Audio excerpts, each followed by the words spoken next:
ఉదయకాలం మొదటి సెషన్లో ప్రభు తీర్పును గురించి మనం ధ్యానించాం.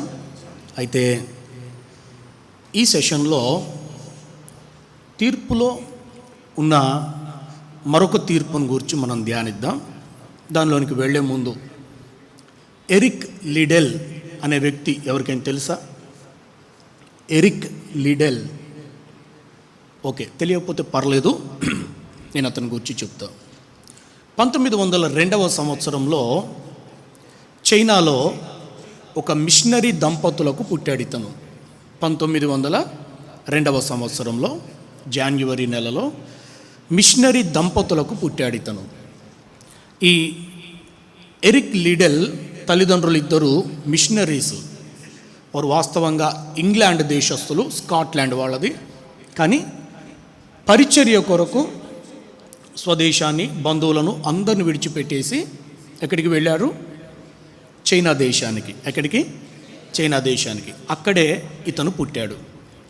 అయితే 1910 సంవత్సరంలో, అంటే అతనికి 8 సంవత్సరాలు 7-8 సంవత్సరాల వయసు ఉన్నప్పుడు సన్స్ ఆఫ్ మిషనరీ అంటే ఆ స్కూల్ ఇంగ్లాండ్ దేశంలో ఉంటుంది.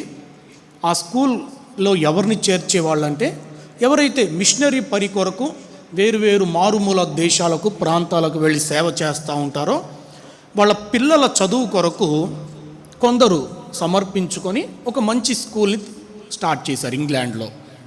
School for the sons of missionaries అని. ఆ స్కూల్లో ఇతన్ని చేర్పించేశారు.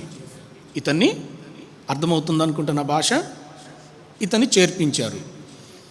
1920 సంవత్సరం వరకు అందులో చదివాడు. 1920 నుండి 1924 చివరిలో 25 ఆ ప్రాంతం వరకు అతడు యూనివర్సిటీలో చదివాడు. యూనివర్సిటీలో ఎరిక్ లిడెల్కున్న ఒక గొప్ప తలాంత్ ఏంటంటే అతడు మంచి స్పోర్ట్స్ పర్సన్. అతను రగ్బీ ఆడేవాడు. తర్వాత 100 మీటర్స్ స్ప్రింట్ తెలుసా? ఉసేన్ బోల్ట్ తెలుసా? పోనీ ఇప్పుడు తెలుసా? ఓకే, తెలుసుగా. 1924లో ఎరిక్ లిడెల్ ఉసేన్ బోల్ట్ లాంటి వాడు. అర్థమవుతుంది అనుకుంటే ఇప్పుడు. ఇక 100 మీటర్స్లో 1924లో 1924 సంవత్సరంలో ప్యారిస్లో ఒలింపిక్ గేమ్స్ జరుగుతున్నాయి. తన దేశమునకు ప్రాతినిధ్యం వహిస్తూ ఇతడు 100 మీటర్స్ రన్నింగ్ కొరకు అక్కడికి వెళ్ళాడు. ఎక్కడికి? ప్యారిస్కి. తీరా షెడ్యూల్ చూసేసరికి 100 మీటర్స్ రన్నింగ్ ఆదివారం వచ్చింది. ఏ రోజు వచ్చింది? ఆదివారం వచ్చింది. ఏం చేయాలి ఆదివారం? మరి ఒక వారమే కదా, దేవునికి తెలియదా? ఒక వారం మానేస్తే ఏమైపోద్ది? కానీ ఎరిక్ లిడెల్ సమర్పణ ఏంటో తెలుసా?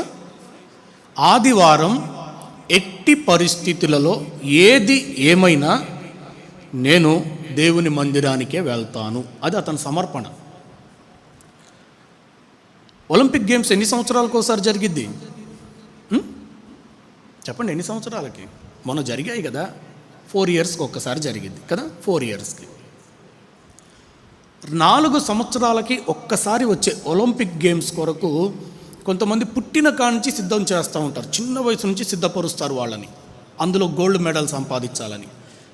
అంత సిద్ధపడి అంత ప్రాక్టీస్ చేసి తీరా గేమ్కి వెళ్ళేసరికి అది సండే వచ్చింది. ఎప్పుడు వచ్చింది? అది సండే వచ్చింది. అతను ఏం చేశాడో తెలుసా? అతడు ఆ ఈవెంట్లో పాలు పొందలే, చర్చికి వెళ్ళిపోయాడు. ఆ దేశంలో ఉన్న న్యూస్ పేపర్స్ ఉంటాయి కదా, దుమ్మెత్తిపోశారు అతని మీద. ఇతడు ఒక దేశద్రోహి. తన విశ్వాసము కొరకు, తన నమ్మకాల కొరకు దేశమును అమ్మేసుకున్న దేశద్రోహి అని పేపర్లలో పడ్డది. ఎందుకు? ఆదివారం పరుగు పందెంలో పాలు పొందితే ఇతడికే ఫేవరెట్. అంటే ఇతనే ఖచ్చితంగా గెలిచేవాడు. అతనికి ఒక పేరు ఉండేదట. ఏంటో తెలుసా? చారియట్స్ ఆఫ్ ఫైర్ అని, అంటే అగ్ని రథము అనే పేరు ఉండేదట. అంత వేగంగా పరిగెత్తేవాడు అతను. అయితే పరిగెత్తలేదు కదా, మరి పరిగెత్తలేకపోయి ఎక్కడ కూర్చున్నాడు? గ్రౌండ్లో ఈవెంట్ జరుగుతూ ఉంటే ఎరిక్ లిడెల్ ప్యారిస్ ఆ నగరంలో ఒక చర్చిని వెతుక్కొని వెళ్ళి చర్చిలో కూర్చున్నాడు ఆరాధనలో. అందరూ తిట్టారు, అందరూ దుమ్మెత్తిపోశారు. Next event 400 metres. అతడు ఏం చేశాడంటే, వాస్తవంగా 400 మీటర్స్ ఇతని ఈవెంట్ కాదు, కానీ అది వదిలేసినందుకు 400 మీటర్స్లో నేను పాలు పొందుతానన్నాడు. 400 మీటర్స్లో ఇతను పథకం గెలిచే అవకాశం కూడా లేదు. కానీ దేవుని మహాకృపను బట్టి ఆదివారపు ఆరాధనకు వెళ్ళొచ్చేసి నెక్స్ట్ ఈవెంట్లో పాలు పొందాడు. 400 మీటర్స్లో రన్నింగ్లో పాలు పొందాడు. వరల్డ్ రికార్డు స్థాపిస్తూ గోల్డ్ మెడల్ సంపాదించాడు. దేవునికి మహిమ కలుగునుగాక, దేవునికి మహిమ కలుగునుగాక. దేవుడు ఒక యవ్వనస్తుని సమర్పణను, అప్పుడు అతని వయసు ఎంత తెలుసా అండి? 21 కంప్లీట్ అయి 22. ఒక యవ్వనస్తుడి సమర్పణ, అతని తీర్మానం ఏంటి? సండే ఎట్టి పరిస్థితులలో నేను దేవుని మందిరంలో గడుపుతాను. అది అతని తీర్మానం. ఇంకొక వ్యక్తిని కూర్చుని నేను మీకు వాక్యంలోకి వెళ్ళే ముందు చెప్తాను. చిక్-ఫిల్-ఏ, ఎప్పుడన్నా విన్నారా కంపెనీ పేరు? చిక్-ఫిల్-ఏ విని ఉండకపోవచ్చు. దీనిని స్థాపించిన అతని పేరు శామ్యుయల్ ట్రూయెట్ క్యాథీ, అమెరికన్ ఇతను చాలా పేదరికంలో జన్మించిన ఇతను ఒక వయసులోకి వచ్చేసరికి, కానీ భక్తి కలిగిన కుటుంబం వారిది. ఒక వయసులోకి వచ్చేసరికి ఒక చిన్న వ్యాపారం ప్రారంభించాడు. డ్వార్ఫ్ గ్రిల్ అనే ఒక చిన్న వ్యాపారం, శాండ్విచ్ తయారు చేసే వ్యాపారం. అది కొంతకాలం నడిపిన తర్వాత అతను సొంతగా ఇంకో వ్యాపారాన్ని అభివృద్ధిపరిచి చిక్-ఫిల్-ఏ అనే కంపెనీగా మార్చాడు దాన్ని. కేఎఫ్సి తెలుసా పోనీ మీకు? ఇప్పుడు తలకాయలు బాగుగా. కేఎఫ్సికి ఎంత ప్రాముఖ్యత ఉంటుందో చిక్-ఫిల్-ఏకి అంతకంటే ఎక్కువ ఉంటుంది. మన భారతదేశంలో చిక్-ఫిల్-ఏ కంపెనీ స్టోర్స్ చాలా తక్కువ, కానీ యుఎస్, ఫారిన్ కంట్రీస్కి వెళ్తే చాలా ఉంటాయి అవి.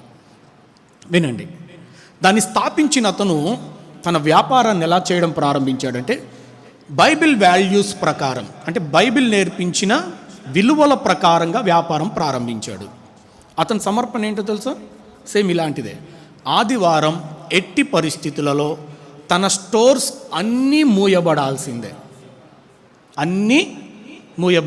మీకు ఒక సంగతి తెలుసా? హైదరాబాద్లో కానీ కొంచెం సిటీస్లోకి వెళ్తే వీకెండ్స్ అంటారు, శని ఆదివారాలు ఏ వ్యాపారమైనా అప్పుడు చాలా బాగా జరిగిద్ది. ఎందుకంటే ఈ సాఫ్ట్వేర్ ఇంజనీర్స్ లేకపోతే ఆయా వ్యాపారస్తులు సరదాగా షాపింగ్లకు బయటకు వెళ్తారు, తినడానికి రెస్టారెంట్లకు వెళ్తూ ఉంటారు. ఇతని రెస్టారెంట్ వ్యాపారం అయితే సండే ఎట్టి పరిస్థితులలో కూడా చెప్పాలి ఏం చేయాలి. అతను ఒక్క స్టోరే కాదు, ఆయన దగ్గరికి ఒకవేళ నువ్వు వెళ్ళి, అయ్యా ట్రూయెట్ గారు, మీ కంపెనీ ఫ్రాంచైజ్ మాకు కావాలి, మేము మా భారతదేశంలో ఒక చోట స్టోర్ ఓపెన్ చేస్తామంటే అతను కాంట్రాక్ట్లో ఏముంటుందో తెలుసా? సండే స్టోర్ క్లోజ్ చేయాల్సిందే. నేను మీ దేవుణ్ణి నమ్మను, నువ్వు నమ్మితే నమ్ము, లేకపోతే లేదు, నా వాల్యూ ఇది, దీనికి అగ్రి అవుతేనే నేను నీకు ఫ్రాంచైజ్ ఇస్తా, లేకపోతే ఇవ్వను. అది అతని వాల్యూస్. చాలా జాగ్రత్తగా వినండి. ఒక అద్భుతం చెప్పి ఇక ముందుకు వెళ్తా. కేఎఫ్సి అంటే ఒక సర్వేలో కేఎఫ్సి చేసే వ్యాపారానికన్నా కేఎఫ్సి 7 రోజులు వ్యాపారం చేస్తారు. చిక్-ఫిల్-ఏ వారానికి 6 రోజులే వ్యాపారం చేస్తారు. సండే వ్యాపారం చేయరు వాళ్ళు. అయితే యుఎస్లో జరిగిన సర్వేలో తెలిసిన విషయం ఏంటో తెలుసా? చిక్-ఫిల్-ఏ చేసే వ్యాపారం దాదాపు $8 బిలియన్ అయితే కేఎఫ్సి చేసే వ్యాపారం $8,000 మిలియన్ అయితే కేఎఫ్సి చేసే వ్యాపారం $4,000 మిలియన్ ఉంటుంది. వినండి, ఫస్ట్ ప్లేస్లో చిక్-ఫిల్-ఏ ఉంది, సెకండ్ ప్లేస్లో కేఎఫ్సి ఉంది. రెండింటికి మధ్యలో తేడా ఎంత తెలుసా? డబల్. వాళ్ళు 7 days చేస్తారు, ఇతను 6 days చేస్తారు. ఇప్పుడు నా అంశం ఏంటంటే, దేవుడు తన సన్నిధిలో సమర్పణతో ఉన్న వ్యక్తిని ఎప్పుడు కూడా తల దించుకునేలాగా చెయ్యడు. యవనస్తురాలా, సమర్పణ నీలో ఉంటే నీ సమర్పణను దేవుడు ఘనపరుస్తాడు, గౌరవిస్తాడు. ఆయన చూసారా, 6 రోజుల వ్యాపారం. అతను 100 మీటర్స్ను వదులుకున్నాడు, 400 మీటర్స్లో గోల్డ్ మెడల్ సంపాదించాడు. At the same time world record కూడా స్థాపించాడు. ట్రూయట్ క్యాథీ కొన్ని వాల్యూస్తో వ్యాపారం చేశాడు. సండే పూర్తిగా క్లోజ్, షట్ డౌన్, మొత్తం అన్ని స్టోర్స్. తనకు దాదాపు యూఎస్లోనే 2700 కంటే ఎక్కువ స్టోర్స్ ఉన్నాయి, ఓన్లీ యూఎస్లోనే. అన్ని బంద్. కానీ అతని వ్యాపారము స్టోర్స్ లెక్కలో చూస్తే కేఎఫ్సి కంటే డబల్ ఉంటుంది వ్యాపారం. ఒకసారి ఎప్పుడైనా ఆలోచించావా? నువ్వు ఎప్పుడైనా ప్రభు కొరకు దేనినైనా సమర్పిస్తే, పేతురు ఒక రోజున ప్రభువుని అడుగుతాడు, ప్రభువా, మేము అన్న తమ్ముళ్ళను, అక్క చెల్లెలను, ఇల్లు అన్నిటిని వదులుకొని నిన్ను వెంబడిస్తున్నాం కదా, మరి మాకేంటి ప్రభువా అని అడిగాడు. అప్పుడు యేసు ప్రభు అంటాడు, నా నిమిత్తం ఎవడైనా తన అన్న తమ్ముళ్ళను, అక్క చెల్లెలను, ఇళ్లను, భూములను వదిలిపెట్టితే వాడికి ఇహమందు శ్రమలతో పాటు ఇహమందు పరమందు 100 ప్రతిఫలము. ఎంత? 100 టైమ్స్ 100 ప్రతిఫలం. దేవుని వాక్యంలోనికి వెళ్దాం. కొరింథీ సంఘానికి రాసిన 2వ పత్రిక 5వ అధ్యాయం 10వ వచనంలోకి వెళ్దాం. ఈ ఎరిక్ లిడెల్ గురించి ఇంకొక మాట చెప్తాను. 1924లో గోల్డ్ మెడల్ వచ్చింది కదా. గోల్డ్ మెడల్ వస్తే ఏం జరిగిద్ది? ఒలింపిక్స్లో గోల్డ్ మెడల్ వచ్చింది, ఏం జరిగిద్ది? పేపర్లలో, టీవీలలో. ఇక తెలుసుగా, మొన్న ఎవరు జావెలిన్ త్రో, అదే చోప్రా కదా. అంతకుముందు అనామకుడు చోప్రా ఎవరికైనా తెలుసా మనకి? దీపక్ చోప్రానా? నీరజ్ చోప్రా. అంతకుముందు ఎవరికి తెలియదు మనకు ఆయన. కానీ ఒలింపిక్స్లో గోల్డ్ మెడల్ వచ్చేసరికి ప్రపంచం అంతా తెలిసిపోయాడు, మనకైతే ఇక బాగా తెలిసిపోయాడు. పివి సింధు అంతకుముందు ఎవరికైనా తెలుసా? ఒలింపిక్స్లో సిల్వర్ మెడల్ వచ్చింది ఒకసారి అమ్మాయికి. ఒకేసారి ఫేమ్ అయిపోయింది. బెంజ్ కార్లు, BMW కార్లు, ఆ రేంజే వేరిక కదా, రేంజ్ మారిపోయింది. ఎరిక్ లిడెల్కి కూడా సేమ్ జరిగింది. 1924లో అతనికి ఒలింపిక్స్ గోల్డ్ మెడల్ వచ్చిన తర్వాత ఒక్కసారి అంతకు ముందు రోజు తిట్టిన వాళ్ళంతా నెక్స్ట్ పేపర్లో పొగడ్డం ప్రారంభించారు. పేపర్లలో అద్భుతంగా పొగిడారు. ఏం చేశాడో తెలుసా అతను?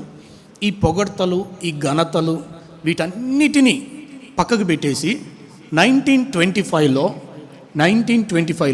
చైనాకి మిషనరీగా వెళ్ళిపోయాడు. మళ్ళీ మొత్తం అన్నిటిని వదిలేశాడు. 1925వ సంవత్సరంలో, అంటే ఎంత, మెడల్ వచ్చిన 1 ఇయర్లోనే అన్నిటిని వదిలేశాడు. గ్రాడ్యుయేషన్ పూర్తయిపోయింది అప్పటికి. వదిలేసి ఎక్కడికి వెళ్ళిపోయాడు? చైనాకి మిషనరీగా వెళ్ళిపోయాడు. 1945వ సంవత్సరంలో అతడు చనిపోయే వరకు కూడా, అతను చనిపోయే టైంలో చాలామంది అన్నారట, అయ్యా తనకు బ్రెయిన్లో ఒక ట్యూమర్ వచ్చింది, అయ్యా మంచి వైద్యం చేయించుకోరాదు వెళ్ళి అంటే, లేదు నేను ఇక్కడికే సేవకు వచ్చాను, ఇక్కడే చనిపోతా అని చెప్పి చైనా దేశంలోనే 1945వ సంవత్సరంలో అక్కడే చనిపోయాడు అతను. గమనించారా? ఎప్పుడైనా ఒక వ్యక్తి సమర్పణ అనేది అంత బలంగా ఉండాలి. ఈ రోజుల్లో యవనస్తులకు సోషల్ మీడియా ఎక్కువైపోయింది కదా. ఫేస్బుక్, ట్విట్టర్, ఇంకా ఇన్స్టాగ్రామ్లట, ఇక మనకు తెలియదు ఏమో టిక్టాక్లట. ఇక దాని గురించి అయితే చెప్పనక్కర్లే మనం, అవునా కదా. దానికోసం వేసే వేషాలు ఇన్ని కాదు. బైబిల్ గ్రంథంలోనికి వెళ్దాం. కొరింథీయులకు రాసిన 2వ పత్రిక 5వ అధ్యాయం 10వ వచనం. దేవుని తీర్పులలో 2వ భాగంలోకి వెళ్దాం. చదవండి. ఎందుకనగా తాను జరిగించిన క్రియల చొప్పున అవి మంచివైనను సరే, చెడ్డవైనను సరే, దేహముతో జరిగించిన వాటి ఫలమును ప్రతి వాడును పొందునట్లును మనమందరమును క్రీస్తు న్యాయపీఠము ఎదుట ప్రత్యక్షము కావలయును. సెల్ ఫోన్లు ఉన్న వాళ్ళు ఒకసారి చేతులు ఎత్తండి. కొంచెం సుందరమైన మొబైల్స్ని కూడా ఒకసారి చూపియండి. ఉంటాయి కదా జోబుల్లో, ఎత్తండి ఎత్తండి ఎత్తండి. ఒకసారి ఫోన్ ఉన్న వాళ్ళందరూ, దాదాపు మగపిల్లలు దాదాపు అందరికి ఉన్నాయి. ఒకసారి దింపండి. బైబిల్ చేతులు ఎత్తండి పైకి. ఇప్పుడు నాకు బాధ అనిపిస్తున్న విషయం ఏంటంటే, కొంతమందికి ఫోన్ ఉంది కానీ బైబిల్ లేదు. ఏం లేదు చెప్పండి, ఏం లేదు? చేతిలో ఫోన్ అవుతుంది. ఆ ఫోన్ మళ్ళీ మామూలుదా? నవ్వుకుంటున్నారు తమ్ముళ్ళు. అది మామూలుది కాదట. మార్కెట్లోకి ఏది కొత్తది వస్తుంది. మీకు సంగతి తెలుసా? ఎవరి చేతిలో పొరపాటు యాపిల్ ఫోన్ ఉందనుకోండి, ఫోన్ రానక్కర్లే, అందరు కనపడడానికి ఇట్లా పెట్టుకొని తిరుగుతూ ఉంటాడు వాడు. ఎందుకు? నా బ్రాండ్ అది చూపించుకోవడానికి. తెలుసుగా తమ్ముడు. ఫోన్ కొనుక్కున్నావు, మంచిదే, తప్పేం కాదు, కొనుక్కో. కానీ బైబిల్ కూడా కొనుక్కో. బైబిల్ లేకుండా చర్చికి రాకూడదు. అంటే సిగ్గుపడాలి. బైబిల్ లేకుండా చర్చికి ఎలా వెళ్ళాలి? నా సాక్ష్యం ఒకటి చెప్తా. ఇందాక చెప్పాగా నా సాక్ష్యం. అలాంటిది నా బ్రతుకు. మారు మనసు పొందా. మరి ఇప్పుడు ఎక్కడికి వెళ్ళాలి? చర్చికి వెళ్ళాలి. నేను చర్చికి వెళ్ళాలంటే చర్చికి వెళ్ళే దారి ఎలా ఉంటుందంటే, ఎటువైపు నుంచి వెళ్ళినా మా ఫ్రెండ్స్ కంట్లో పడతా నేను.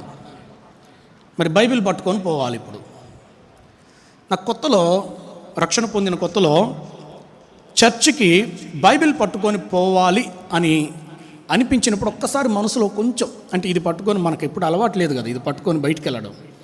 ఏమన్నా పట్టుకొని పోతాం కానీ బైబిల్ పట్టుకొని రోడ్డు మీద ఎట్లా నడుస్తాం?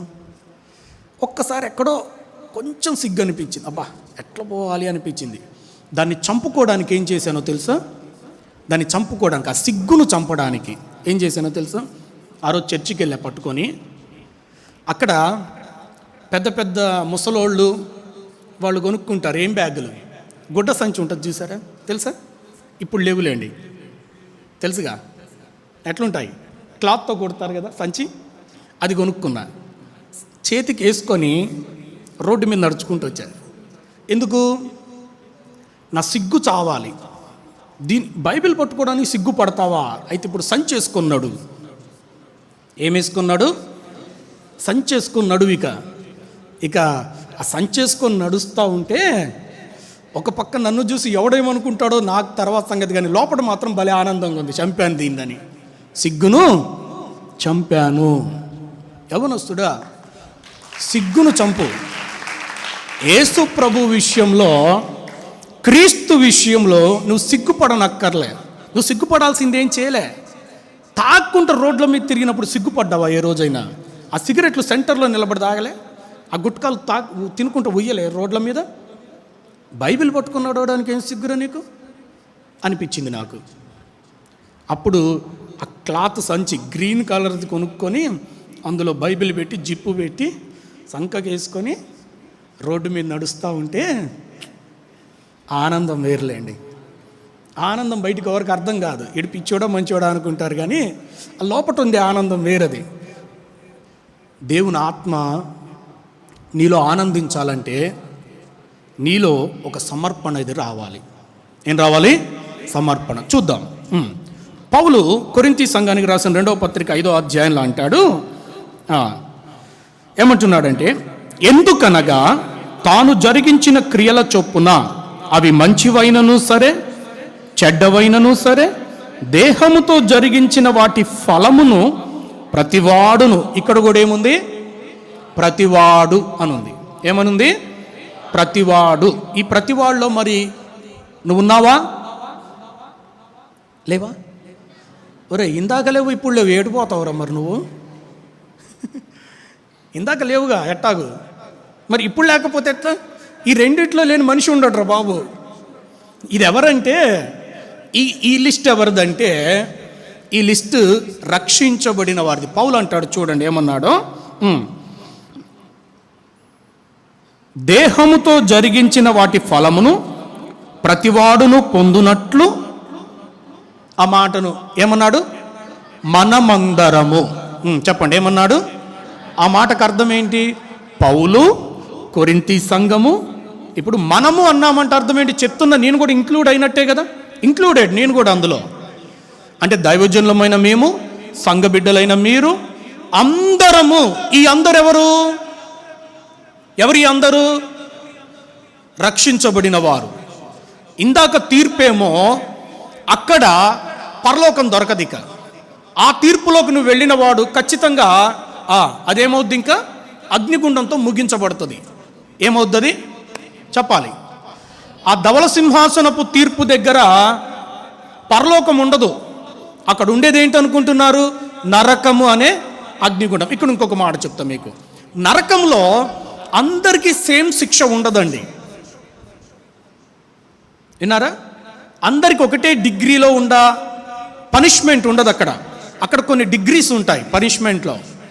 అంటే నీ జీవితాన్ని బట్టి దాని లెవెల్ పెరుగుతూ ఉంటుంది, ఆ పనిష్మెంట్ డిగ్రీ పెరుగుతూ ఉంటుంది. అన్న ఏదన్నా బైబిల్లో ఏదన్నా ఆధారం ఉందా అన్న కొంచెం చెప్పన్నా అంటే చెప్తా చూడండి. ఒక మాట చూపిస్తాం మీకు, నరకంలో ఉన్న డిగ్రీస్. మత్తయి సువార్త 11వ అధ్యాయం 21వ వచనం. త్వరగా చూడండి, మనం త్వరగా ముందుకెళ్దాం. మత్తయి సువార్త 11వ అధ్యాయం 21 నుంచి త్వరగా చదువుదాం. అయ్యో కొరాజీనా, అయ్యో బెత్సైదా. ఇక్కడ మూడు పట్టణాలు. ఒక్క నిమిషం అమ్మ. కొరాజీనా, బెత్సైదా, కిందికి వచ్చినప్పుడు కపెర్నహూమ అని కూడా అంటాడు ప్రభు. 3 పట్టణాల గురించి మాట్లాడుతున్నాడు. అయ్యో కొరాజీనా, అయ్యో బెత్సైదా, మీ మధ్య చేయబడిన అద్భుతములు తూరు సిదోను పట్టణములలో చేయబడిన ఎడల ఆ పట్టణములు పూర్వమే గోనె పట్టా కట్టుకొని బూడిద వేసుకొని మారు మనసు పొంది ఉందురు. చదవండి. విమర్శ దినమున మీ గతి కంటే తూరు సిదోనుల గతి ఓర్వ తగినదై ఉండును. అంటే ఇప్పుడు దీని అర్థం ఏంటి?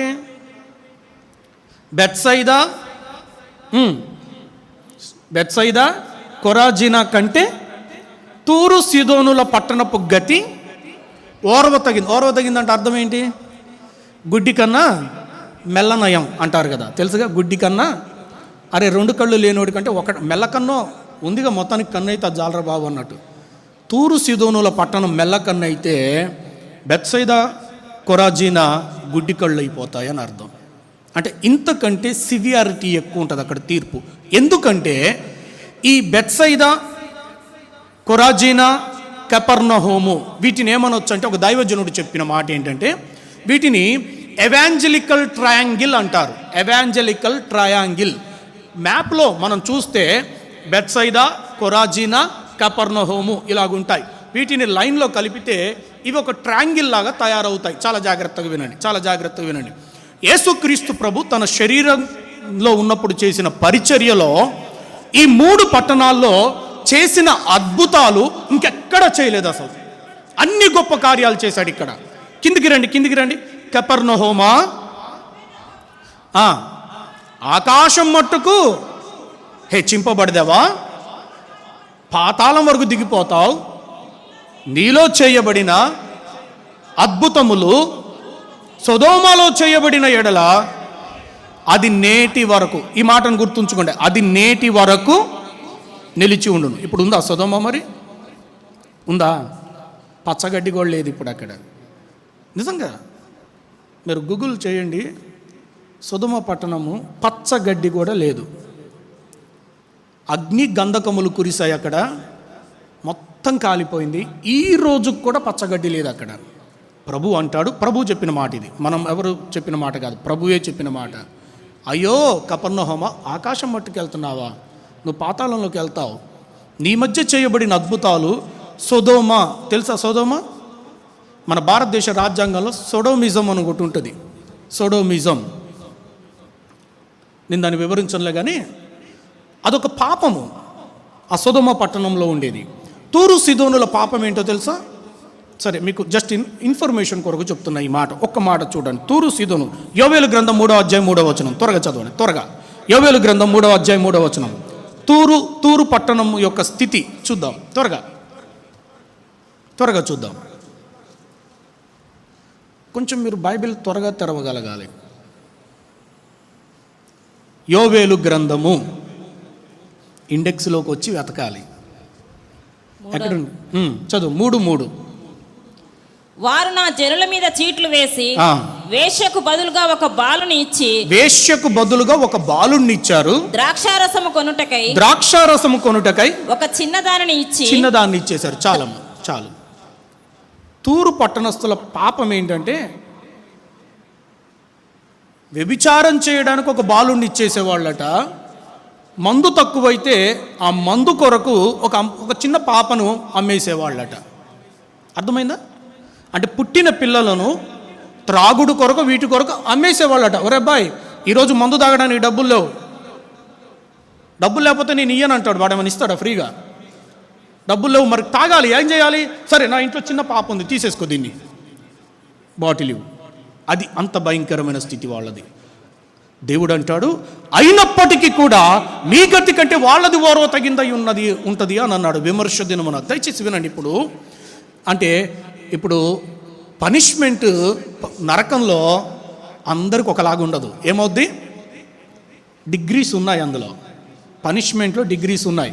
నువ్వెంత ఘోరమైన స్థితిలో ఉంటావో నరకంలో అంత ఘోరమైన తీర్పు ఉంటుంది నీకు. సరే, నరకాన్ని కొంచెం పక్కకి పెడదాం, ఇక్కడికి వద్దాం. ఎక్కడికి? న్యాయ సింహాసనపు తీర్పు దగ్గరికి వద్దాం.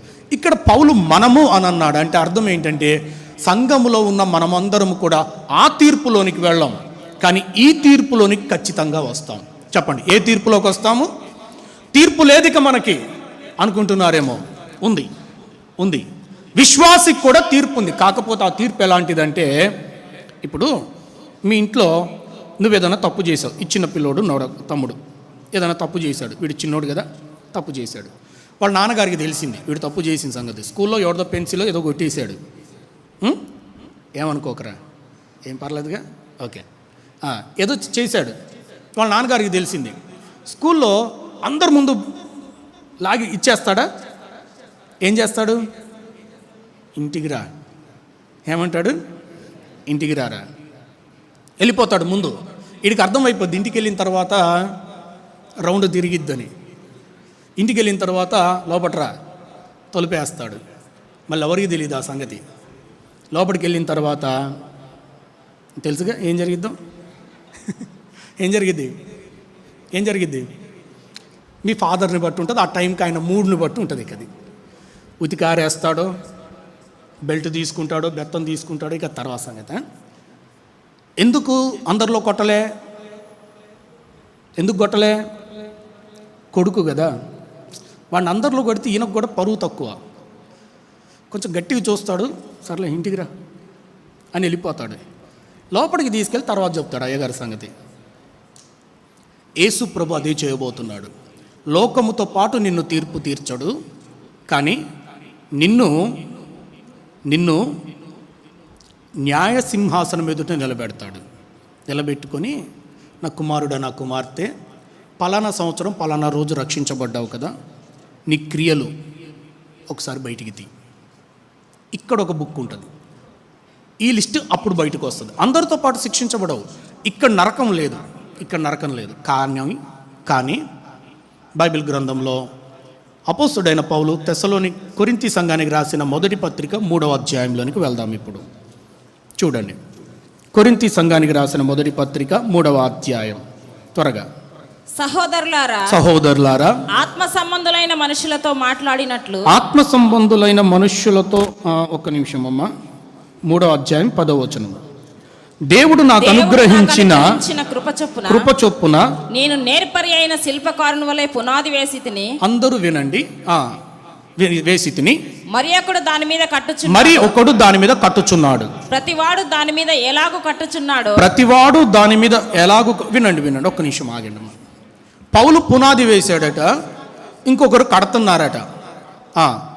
తర్వాత అంటాడు, ప్రతివాడు దాని మీద ఎలాగ కట్టుచున్నాడో జాగ్రత్తగా చూచుకొనవలెను. ఏం కడుతున్నాం అసలు మనం? ఏం కడుతున్నామండి? ఒక మాట చెప్పి లోపలికి వెళ్తాం. నీ నిత్యత్వాన్ని ఎక్కడ గడుపుతావు అనేది నీ విశ్వాసాన్ని బట్టి ఆధారపడుతుంది. ప్రభువు నమ్మలేదు, పరలోకం లేదు, ఇక అంతే. నీ నిత్యత్వాన్ని ఎలా గడుపుతావు చూడండి, ఎక్కడ గడుపుతావు అనే దానికి మాత్రం ప్రభువు కావాలి. ప్రభువు నమ్మితే చాలు పరలోకం, ప్రభువు నమ్మితే చాలు, చెప్పాలి, మాట్లాడాలి, ప్రభువు నమ్మితే చాలు పరలోకం. పరలోకంలో ఎలా గడపపోతున్నావు అనేది మాత్రం దేని మీద ఆధారపడుతుంది అంటే నీ క్రియలను బట్టి ఆధారపడుతుంది. అర్థమవుతుందా? రక్షించబడ్డావు, బాప్తిస్మం పొందావు, పొందకపోతే నరకం. పొందితే రక్షణ పొందిన తరువాత పరలోక రాజ్యంలో నీ స్థితి ఎలాగుండబోతుందో మాత్రము నీ క్రియలను బట్టి ఆధారపడుతుంది. ఇప్పుడు పౌలు అంటున్నాడు, నేను పునాది వేశాను, వేరే వాళ్ళు కడుతున్నారు. చూడండి దేవుని బిడ్డలారా, ప్రతివాడు దాని మీద ఎలా కట్టుచున్నాడో జాగ్రత్తగా చూసుకొనవలెను. చదవండి అమ్మా, ఇప్పుడు త్వరగా చదవండి. వేయబడిన తప్ప మరి ఒక పునాది ఎవడును వేయనేరడు. ఈ పునాది యేసుక్రీస్తే. అంటే క్రీస్తు దగ్గరే రక్షణ మనకు దొరికింది. ఓకే.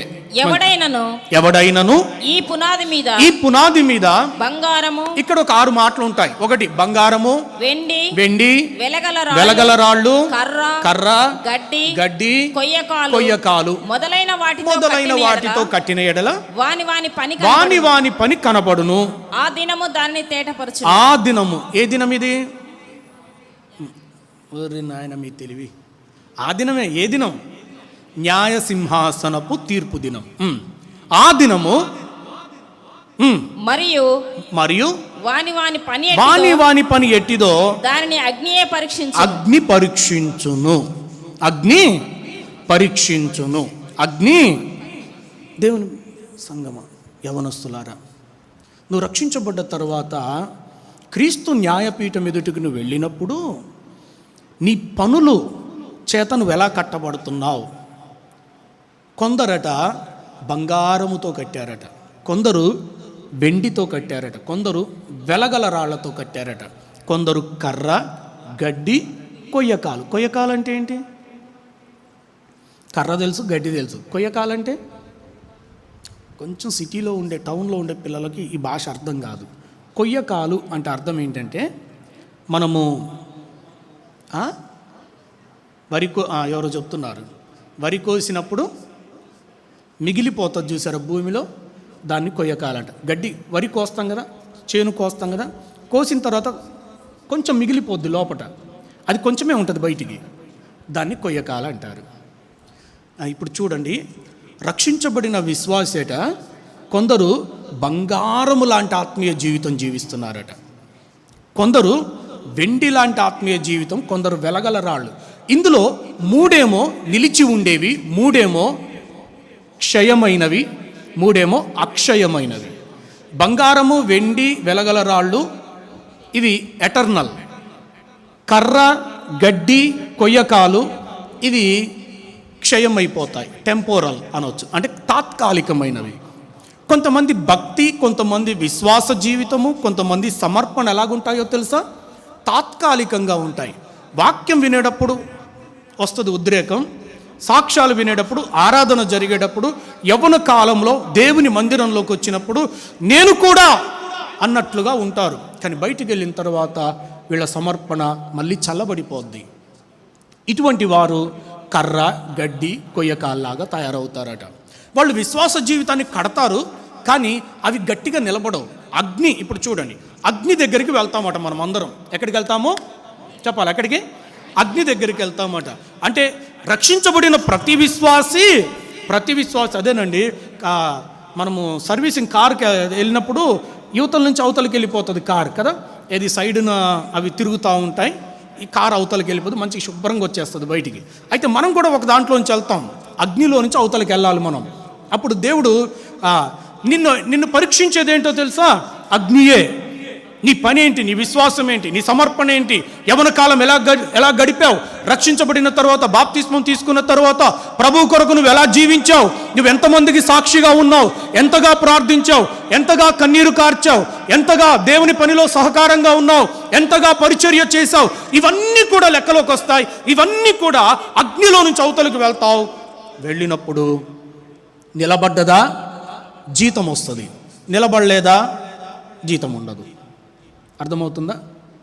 ఒకసారట ఒక దైవజనుడు ఒక మ్యూజిక్ కన్సర్ట్, అంటే ఒక మంచి పాటల స్తుతి ఆరాధన కార్యక్రమాన్ని పెట్టాడట.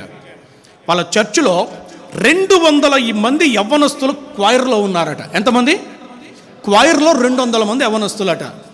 మంచి ఏర్పాట్లు జరుగుతున్నాయి, మంచి పబ్లిసిటీ జరిగిపోయింది. ఆ పట్టణం అంతా మంచి అట్టహాసంగా ఉంది, ప్రజలందరూ ఎదురు చూస్తున్నారు, ఎందుకంటే అద్భుతంగా పాడతారట వీళ్ళు పాటలు. సడన్గా పాస్టర్ గారు చనిపోయారు.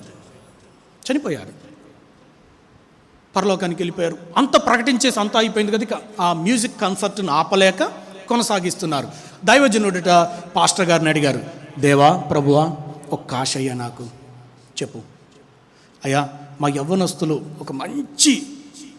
ఒక మంచి మీటింగ్ ఏర్పాటు చేశారు, మంచి పాటల మీటింగ్, స్తుతి ఆరాధన మీటింగ్, పర్లేదు చెప్పు, నాకు అది చూడాలని ఉందయ్యా. దేవుడు అన్నాడట, కుదరదు అన్నాడట. కనీసం ప్రభు కళ్ళతో చూడలేకపోయినా వినేలాగన్నా కృప నాయన అన్నాడట. దేవుడు ఆలోచించి సరే డన్, వినొచ్చు నువ్వు అన్నాడట.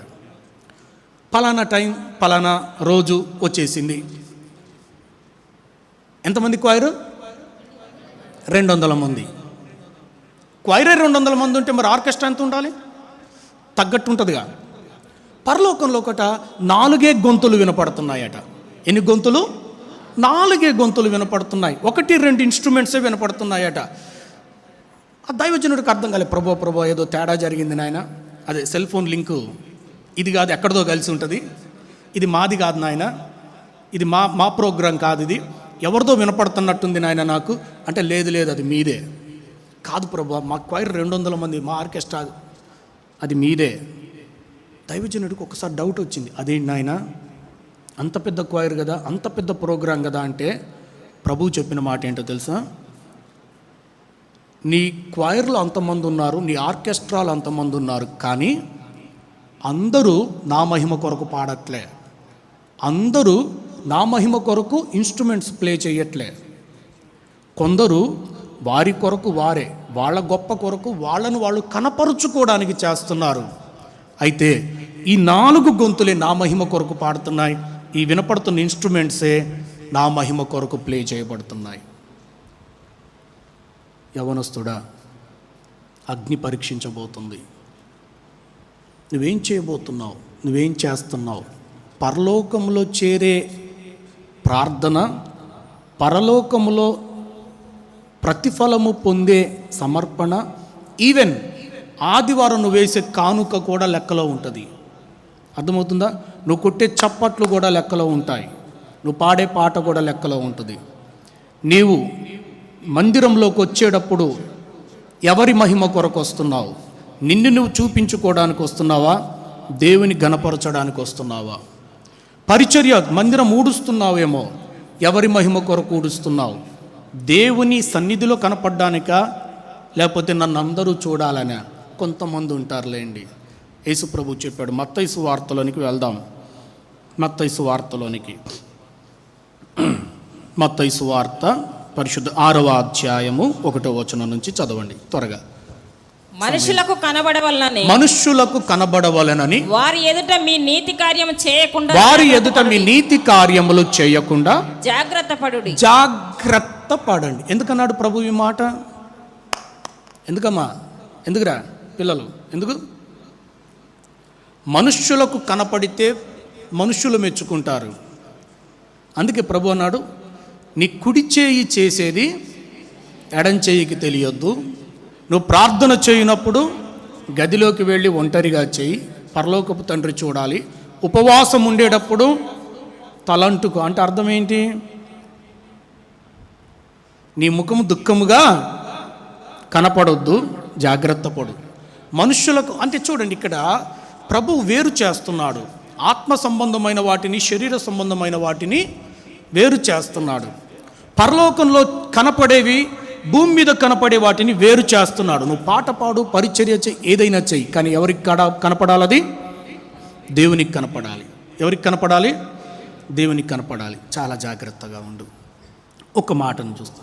ఇక్కడ మన పనికి జీతం ఉండబోతుంది. ఏముండబోతుంది చెప్పండి? ఏముండబోతుంది? ఎరిక్ లిడెల్ గురించి అందుకే చెప్పాను నేను. అతను 100 మీటర్ల పరుగు పొందిన దేని కొరకు వదులుకున్నాడు? ప్రభువు కొరకు వదులుకున్నాడు. దేవుని మాట కొరకు వదులుకున్నాడు. నువ్వు దేన్నైనా వదిలిపెట్టావా? దేవుని కొరకు ఒక్క స్నేహాన్ని వదిలిపెట్టావా? ఒక్క అలవాటునైనా వదిలిపెట్టావా? ఫేస్బుక్ని ఒక నెల రోజులు ఆపేయి. ఇన్స్టాగ్రామ్ చూడడం 1 సంవత్సరం ఆపేయి. సెల్ ఫోన్ ఉంది నీ చేతిలో.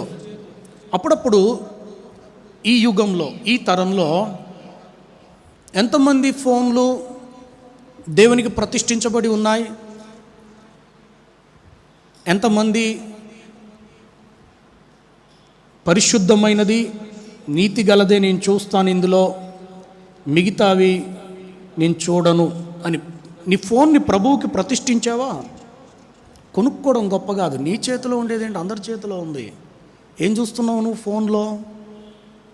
ఏం చూస్తున్నావు? ఎవరితో మాట్లాడుతున్నావు? ఎవరితో చాటింగ్ చేస్తున్నావు? కొంచెం కష్టంగా ఉన్నట్టుంది. ప్రతిష్ఠించాలి. ప్రతిష్ఠించు. నీకున్న ప్రతి గ్యాడ్జెట్ దేవునికి ప్రతిష్ఠించబడాలి. అది నువ్వు కొన్నప్పుడు ప్రార్థన చేయి, ప్రభు ఇది నేను కొంటున్నాను, దీంతో నాకు అవసరం కాబట్టి కొంటున్నాను. నా దగ్గర కూడా ఉంది ఫోన్. ఒకసారి ఒక దైవజనుడు, నేను బస్సులో ప్రయాణం చేసేటప్పుడు నా పక్కన కూర్చున్నాడు. తన దగ్గర ఆర్డినరీ ఫోన్ ఉంది, నా దగ్గర ఈ ఫోన్ ఇలాంటిది ఉంది, ఇది కాదు ఇలాంటిది ఉంది. బ్రదర్ మీకు నెట్ కనెక్షన్ ఉందా అన్నాడు. ఆ రోజుల్లో నెట్ బ్యాలెన్స్ సపరేట్గా వేయించుకోవాలి. ఉంది బ్రదర్ అన్నాడు. ఏం చూస్తారు మీరు అని అన్నాడు. ఒక సేవకుని బ్రదర్, నేనేం చూస్తాను. ఉండగలుగుతున్నారా మీరు అని అన్నాడు. అంటే వివిధమైనవి చూడకుండా సినిమా ఇలా తెలుసుగా. ఒకసారి మీ ఫోన్లు ఉన్నట్టు నాకు ఇవ్వగలుగుతారా మీరు? హిస్టరీ నేను చూస్తా. కొంతమందికి ధైర్యం సరిపోవట్లే. మీ హిస్టరీ నేను చూస్తా, ఇవ్వగలరా? ఏం చూసావు, ఏం విన్నావు, ఎందులో యాక్టివిటీస్లో ఉన్నావు, ఎందులో లాగిన్ అయి ఉన్నావు, ఎందులో సబ్స్క్రైబ్ అయి ఉన్నావు చూడ్డానికి ఇవ్వగలరా మీ ఫోన్లని? ఒక్క చెయ్యి ఎత్తారు కొన్ని. ఇప్పుడు ఓకే వద్దులేండి, దించండి, మళ్ళీ మిగతా వాళ్ళు ఫీల్ అవుతారేమో. నీ ఫోను ఒక్కసారి నువ్వు పరీక్షించు. ఈరోజు ఎందుకు చెప్తున్నానంటే నేను ఈ మాట, ప్రభు ఎదుట మనం నిలబడబోతున్నాం, అందుకు చెప్తున్నాను. ఆయన ఎదుట మనం వెళ్ళబోతున్నాం.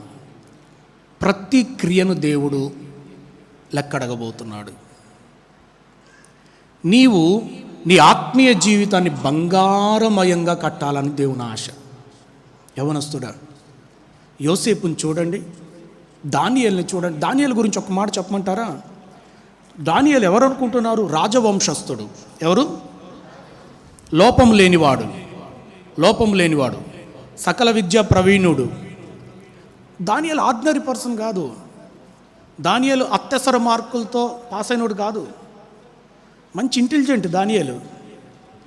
రాజవంశము, పైగా లోపం లేనివాడు, సౌందర్యవంతుడు, రాజు సన్నిధిలో నిలబడుటకు యోగ్యమైనవాడు, తగినవాడు. వినండి ఇక్కడ. ఇశ్రాయేల్ నుండి బబులోనికి దాదాపు 1200 కిలోమీటర్లు అనుకుంటా, నాకు కరెక్ట్ జ్ఞాపకం లేదు. 1200 కిలోమీటర్లు అనుకుంటా అన్న. 1500 ఎలా తీసుకెళ్తారు తెలుసా? దాసులని, బానిసల్ని రథాలు ఎక్కించుకొని తీసుకెళ్లరు. గొలుసులు కట్టి ఒకళ్ళ వెనకాల ఒకళ్ళు నడుచుకుంటా తీసుకెళ్తారు, తెలుసుగా. అలా తీసుకెళ్లారు. ఎవరిని? దానియేలుని కూడా. తీసుకెళ్ళిన తర్వాత సెలెక్ట్ చేయబడిన వారిలో దానియేలు, షడ్రక్, మెషక్, అబేద్నెగోలు ఉన్నారు. సెలెక్ట్ అయ్యారు. వినండి, సెలెక్ట్ అయ్యారు రాజు ఎదుట నిలబడడానికి. వీరికి రాజు ఏం పెట్టమన్నాడు? రాజు భుజించే భోజనము, రాజు త్రాగే పానీయము, రాజు డైనింగ్ టేబుల్ మీద ఏముంటాయో మొత్తం వీళ్ళకి సర్వ్ చేయమన్నాడు. దానియేలు ఈ 1500 కిలోమీటర్లు నడవడానికి ఎంతకాలం బట్టి ఉంటుంది? ఒక నెల నడుచుంటాడు అనుకుందాం మనం. ఎంతగా చిక్కిపోయి ఉంటాడు, ఆకలి దప్పికలకు ఎంత పరితపిస్తూ ఉంటాడు. ఆవురు అంటా ఉన్నోడు ఎదుట ఏమొచ్చినాయి? రాజుగారి డిన్నర్ వచ్చింది. చెప్పండి, ఏమొచ్చింది? రాజుగారి డిన్నర్ వచ్చింది. ఈ డిన్నర్ని చూసిన దానియేలుకి కడుపు ఏమని ఉంటుంది? దానియేలు దొరికింది. దానియేలు తిను, కడుపు నిండా తిను అని ఉంటుంది. కానీ దానియేలుకు దేవుని వాక్యం అడ్డం వచ్చింది. ఏమడ్డం వచ్చింది? వాక్యం. అపవిత్రమైనది తిని నన్ను నేను అపవిత్రపరుచుకొనకూడదు అని దానియేలు అతనితో అంటాడు మాకు కాయగూరల భోజనం పెట్టయ్యా అంటే దాని అర్థం ఏంటి? దానియేలు ఆ భోజనపు బల్ల మీద ఏముంది? ధర్మశాస్త్ర ప్రకారము అపవిత్రమైనవి వధించబడి వండబడ్డాయి. అక్కడ ధర్మశాస్త్ర ప్రకారం అపవిత్రమైనవి అక్కడ ఉన్నాయి. అవి తినలేడు దానియేలు. కానీ ఆకలి అవుతుంది. దానియేలు అన్నాడు, అయ్యా కాయగూరల భోజనం మాకు పెట్టు, తాగడానికి మంచినీళ్ళు, ద్రాక్షారసం నాకొద్దు, రాజు తాగే వైన్ నాకొద్దు, మంచినీళ్ళు ఇప్పించు చాలు. చెప్పండి. ఇప్పుడు నేను ఒక ప్రశ్న అడుగుతా. దానియేలు గారికి అక్కడ పాస్టర్ గారు ఎవరైనా ఉన్నారా? పోనీ దానియేలుకి అక్కడ సునగోగు అంటే మందిరం ఏదన్నా ఉందా? లేదు కదా. మరి ఎవడు చెప్పాడండి దానియేలుకి ఆ సమర్పణ? ఎవడు చూసొచ్చాడు? యోసేపును చూడండి. ఎవరు చూసారు అని యోసేపులో సమర్పణ ఉంది? ఎవరో చూస్తున్నారని నువ్వు భక్తి చేస్తే నీ భక్తి టెంపోరల్ అవుతుంది. అంటే కర్ర గడ్డి కొయ్యకాలులోకి వస్తావు నువ్వు. జాగ్రత్త. ఎవరు చూడకపోయినా నా దేవుడు చూస్తున్నాడని నువ్వు భక్తి చేయగలిగితే వెండి బంగారము వెలగల రాళ్ల వంటి భక్తి చేస్తావు. నువ్వు కాలేజీకి వెళ్ళినా,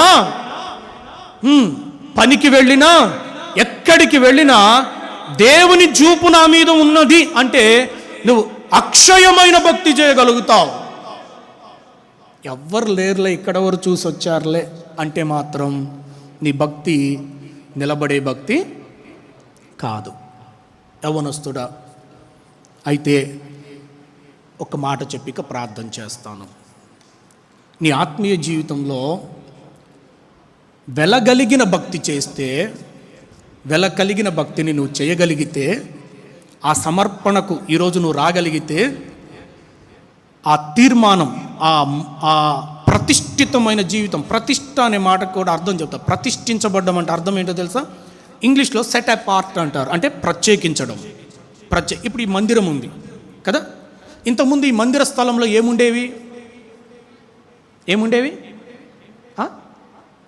అన్న? ఏముండేదన్న? బహుశా ఇక్కడ పందులు తిరిగేవేమో కదా, ఒక పొలము, గేదెలు తిరిగేవేమో, ఏవేవో ఉండేవి ఈ స్థలంలో, అవునా కదా? రోతతో గుంటలాగుండి ఏవేవో ఉండేది. ఇక్కడంతా మురికి గుంటలాగా ఉండేదేమో ఇది.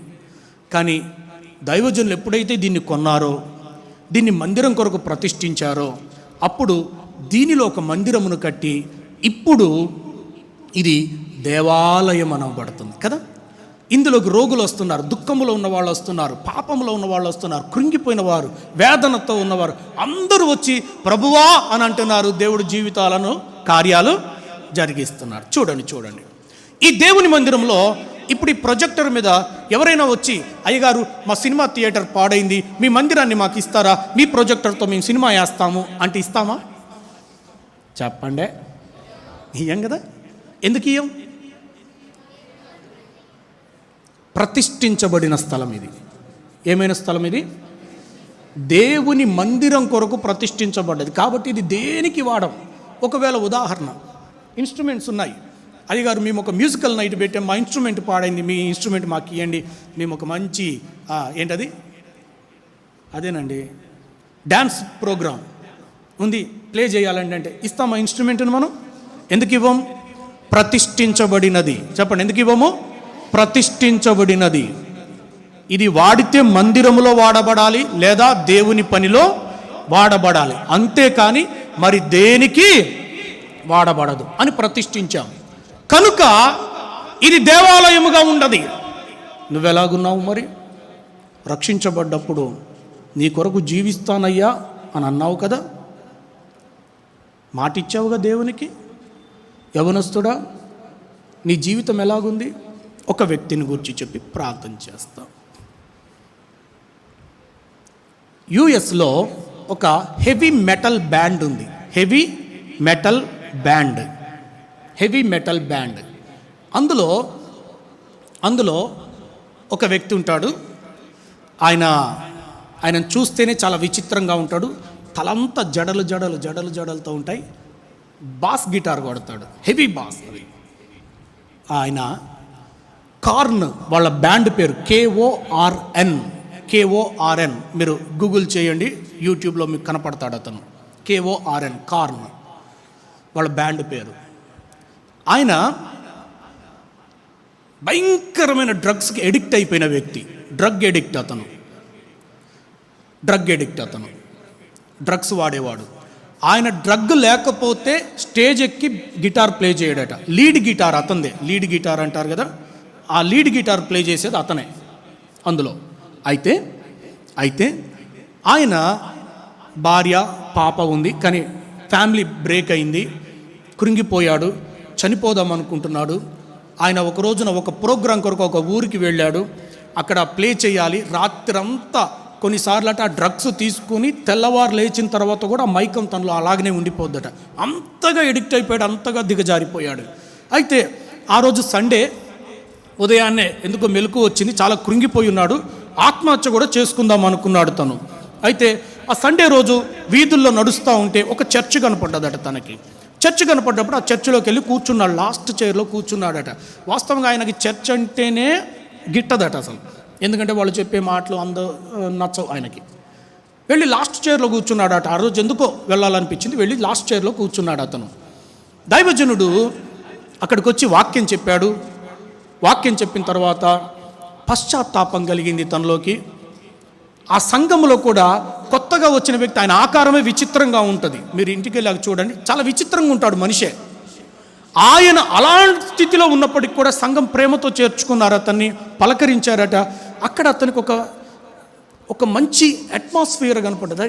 నన్ను ఇంత ప్రేమిస్తున్నారు వీళ్ళు అని దైవజనుడు చెప్పిన వాక్యము, అక్కడున్న ప్రేమ అదంతా చూసి ఆయన ఆ రోజు ఒప్పించబడ్డాడు, మారు మనసు పొందాడు. ఎప్పుడైతే మారు మనసు పొందాడో అతనికి కొద్ది రోజుల్లోనే సోనీ కంపెనీ, తెలుసుగా సోనీ కంపెనీ వాళ్ళది, వాళ్ళు ఒకసారి వాళ్ళతో కాంట్రాక్ట్ చేస్తే 2 years అట. అది 2 years కాంట్రాక్ట్. అంటే సోనీ కంపెనీతో సోనీ మ్యూజిక్ ఉంటుంది. ఆ మ్యూజిక్ కన్సర్ట్స్లో ఇతను ప్లే చేయాలి, వీళ్ళ టీం మొత్తం ప్లే చేయాలి. 2 years కాంట్రాక్ట్. అది దాదాపు $43 million అనుకుంటా ఆ కాంట్రాక్ట్. $43 million అంటే దాదాపుగా మన లెక్కలోకి వస్తే కొన్ని వేల కోట్లలోకి వస్తుంది అది వాళ్ళ టీంకి. అంత పెద్ద కాంట్రాక్ట్ అది. అయితే వాళ్ళు సైన్ చేయమంటే ఇతను అన్నాడు, నేను ప్రభువుని ఎరిగాను, ఇక నేను నా తలాంతుతో వాళ్ళని నేను ఎంటర్టైన్ చెయ్యను అని చెప్పి సైన్ చేయలేదు తను. ఆ కాంట్రాక్ట్ని వదిలేసుకున్నారు. బ్యాండ్ వాళ్ళు అందరూ తిట్టారట, ఇంత పెద్ద కాంట్రాక్ట్ని వదిలేస్తావా నువ్వు అని, ఇన్ని కోట్ల రూపాయల కాంట్రాక్ట్ని వదిలేస్తావా అని. నేను చెయ్యను అని అన్నాడు తను. చెయ్యను అని సమర్పించుకున్నాడు, నిలిచి ఉన్నాడు. ఒక్కసారి ఆలోచించండి, వేల కోట్లు, ఒలింపిక్స్ మెడల్, దేవుని సంగమ, ఇంకా ట్రూయట్ క్యాతి లాంటి వ్యాపారస్తులు సమర్పణతో నిలిచి ఉంటుంటే వాళ్ళను ప్రభు ఆశీర్వదించాడు కదా. నిన్ను ఆశీర్వదించాడా దేవుడు? నిలిచి ఉండే భక్తి నువ్వెందుకు చేయకూడదు మరి? నువ్వు బయటికి వెళ్ళినా, కాలేజీకి వెళ్ళినా, ఎక్కడికి వెళ్ళినా, నువ్వు సెల్ ఫోన్ పట్టుకున్నా, నువ్వు ఎందులో అకౌంట్స్ ఉన్నా, నీకు దేవుని మహిమ కొరకు నువ్వు ఎందుకు వాడకూడదు? ఎందుకు నిలిచి ఉండకూడదు? నువ్వు నిలిచి ఉంటాను అని నిర్ణయం తీసుకుంటే ప్రభు న్యాయసింహాసనం ఎదుటికి వెళ్ళినప్పుడు ఏం జరిగిద్దో తెలుసా? కొన్ని కోట్ల మంది విశ్వాసుల ముందు అక్కడ దావీదు కూడా ఉంటాడు, పేతురు, పౌలు కూడా ఉంటారు. అందరి ముందు నిన్ను పేరు పెట్టి పిలుస్తాడు ప్రభు. ముందుకి నిన్ను పేరు పెట్టి పిలుస్తాడు, నా కుమారుడా ముందుకు రా అని పిలిచి నీ తల మీద కిరీటం పెట్టబోతున్నాడు. కిరీటం పెట్టి నువ్వు చెప్పుకోనక్కర్లే నీ సాక్ష్యాన్ని. ఇప్పుడు యూత్ మీటింగ్స్లో నా సాక్ష్యం నేను చెప్పుకున్నా, నీ సాక్ష్యం నువ్వు చెప్తావు. కానీ ఆ రోజు నీ సాక్ష్యము ప్రభు తన నోటితో చెప్తాడు. ఈ నా కుమారుడు నా కొరకు ఇలా నిలబడ్డాడు అని నీ మీద చెయ్యి వేసి అంతమంది పరిశుద్ధుల ముందు, అంతమంది శ్రేష్ఠుల ముందు నిన్ను ఒక్కొక్కరిని పేరు పెట్టి పిలిచి నిలబెట్టుకొని, ఈ నా కుమారుడు, ఈ నా కుమార్తె నా కొరకు ఇలా నిలబడ్డది, నా కొరకు ఇంత సమర్పణతో ఇంత పని చేసింది, నా కొరకు ఇంత ప్రయాసపడ్డది అని మెచ్చుకుంటూ నీ తల మీద కిరీటం పెట్టి నిన్నక్కడ సన్మానిస్తే ఎంత బాగుంటుంది. ఫేస్బుక్లో లైక్స్ కంటే బాగుంటుందా బాగోదా? ఇప్పుడు మన తాపత్రయం ఏంటో తెలుసా? భిక్షగాడికి 5 రూపాయల బిళ్ళ వేస్తూ కూడా అడిగి నవ్వొచ్చింది, అర్థమైంది ఏంట్రా? సెల్ఫీ దిగి ఎందులో పెట్టాలి? ఇది చెప్పండి. ఫేస్బుక్లో పెట్టాలి. పెట్టి ఊరుకుంటావా? ఏం చేస్తావు? అరగంటకు ఒకసారి, నిమిషానికి ఒకసారి మళ్ళీ ఓపెన్ చేస్తావు. ఎందుకు? ఎంతమంది లైక్స్ కొట్టారు, ఎన్ని కామెంట్స్ వచ్చాయి, అదొక తాపత్రయం కదా. చూసావా ఎంత మోసపోతున్నావో? అసలైన మెప్పు ప్రభు దగ్గర రావాలి మనకి. అసలైన లైక్ ఎక్కడ రావాలి? ఎక్కడ రావాలరా? ప్రభు దగ్గర రావాలి. ఆ లైక్ నీకు వచ్చిందా? అది వచ్చిందా? ఇది 1,000,000 లైకులు ఉన్న దండగే, నీ బ్రతుకును మార్చలేవు. కానీ యేసు ప్రభు లైక్ కొట్టాడా, ఏ తిరుగులేదు నీకు. ఏది కావాలో అని కోరుకో. కళ్ళు మూసుకో, ప్రార్థన చేద్దాం. దేవుడి మాటలు దీవించునుగాక. ఆమేన్. కళ్ళు మూసుకో. ఆ న్యాయ సింహాసనం ఎదుటికి మనం వెళ్ళబోతున్నాం. చక్కటి అది తీర్పు అంటే నిన్ను మెచ్చుకునే సమయం, అది నిన్ను ఘనపరిచే సమయం, అది నీ తలపైన కిరీటము పెట్టే సమయం అది. నా ప్రియ సహోదరి సహోదరుడా, ఈరోజు నా ప్రభువు కొరకు ఒక మంచి శ్రేష్టమైన ప్రతిష్ఠితమైన సమర్పణతో కూడిన జీవితం నువ్వెందుకు జీవించకూడదు? ఎరిక్ లిడెల్ని, ట్రూయట్ క్యాథీని, ఆ కార్న్ అనే మెటల్ బ్యాండ్లో ఉన్న ఆ సహోదరుణ్ణి మెదుట ఉంచాం కదా. నువ్వెందుకు ఉండకూడదు అలాగా? ఒకవేళ ఉండడానికి నువ్వు తీర్మానించుకుంటే న్యాయ సింహాసనపు తీర్పులో దేవుడు నీకు ఇచ్చే ప్రతిఫలము చాలా గొప్పగా ఉంటుంది. అక్కడ ప్రభు నిన్ను మెచ్చుకోబోతున్నాడు. అక్కడ ప్రభు అందరి ముందు ప్రభువే కామెంట్ చేయబోతున్నాడు. నీ జీవితం అంతటికి ప్రభు ఒక కామెంట్ రాయబోతున్నాడు. ఎంత అద్భుతంగా ఉండబోతుంది ఆ కామెంట్. ఎప్పుడైనా ఆశపడ్డావా దాని కొరకు? ప్రభు లైక్ కొరకు ఎప్పుడైనా ఆశపడ్డావా? మనుష్యులు పాపాత్ములు కొట్టే లైక్ల కోసం ఆశపడి చేయరాని పనులు చేస్తూ నీ జీవితాన్ని పాడు చేసుకుంటున్నావా? నువ్వు ప్రత్యేకించబడ్డావు, లోకంలో నుంచి ఎన్నుకోబడ్డావు. దేవుడు నిన్ను ప్రతిష్ఠించుకున్నాడు. తన సాక్షిగా నువ్వు ఉండాలని, తన పాత్రగా నువ్వు ఉండాలని, నువ్వు వాడబడాలని, నీవు అనేకులకు దీవెనకరంగా ఉండాలని, మాదిరికరంగా ఉండాలని, అనేకులు నీ జీవితము ద్వారా ప్రభావితం అవ్వాలని, అనేక మంది యవ్వనస్తులు నీ స్నేహితులు నీ జీవితము ద్వారా ప్రభువుకు పట్టబడాలని దేవుడు నిన్నెన్నుకుంటే, నువ్వు కూడా వారిలో ఒకరిలాగా ఉంటే నీ వల్ల ఏమి ఉపయోగం దేవునికి? ఇదిగో న్యాయ సింహాసనం ఎదుట నిలబడబోతున్నాం. ప్రత్యేకించుకుందాం, ప్రతిష్ఠించుకుందాం, శ్రేష్టమైన అర్పణగా అప్పగించుకుందాం. దానియేలు, యోసేపు జ్ఞాపకం చేసుకుందాం. ఎస్తేరుని, రూతును జ్ఞాపకం చేసుకుందాం. దేవునికి అప్పగించుకుందామా? చిన్న ప్రార్థన. దేవుడు ఈరోజు నీ వైపు చేయి చాపుతున్నాడు. ఒకవేళ మారు మనసు పొందలేదా? ధవళ సింహాసనపు తీర్పు ఉంది. ఇదే రక్షణ దినం. ఒకవేళ రక్షించబడి ఆత్మీయ జీవితంలో అటు ఇటు ఊగిసలాడుతున్నావా? గుడిలో విశ్వాసిగా, బయట ప్రభువు నెరగని జీవితంతో దేవునితో మాట్లాడుతున్నాడు. ప్రతిష్ఠించబడు, పరిశుద్ధతలోకి రా, సమర్పణలోనికి రా. బండ మీద కట్టబడిన పునాది మీద కట్టబడిన బంగారుమయమైన ఆత్మీయ జీవితం జీవించు అని ప్రభు నిన్ను ఆహ్వానిస్తున్నాడు. దేవుడు నిన్ను పిలుస్తున్నాడు. ఆశ ఉంటే నీ కుడి చేయి పైకెత్తు. ఆశ ఉంటే కుడి చేయి పైకెత్తు. ఆశ ఉంటే ఇదిగో దేవా నా జీవితం ఆపాదమస్తకం నీకంకితం. రా ప్రభు దగ్గరికి. ఇదిగో దేవా నా జీవితం ఆపాదమస్తకం నీకంకితం. శరణం నీ చరణం, శరణం నీ చరణం, శరణం నీ చరణం, శరణం నీ చరణం. ఇదిగో దేవా నా జీవితం ఆపాదమస్తకం.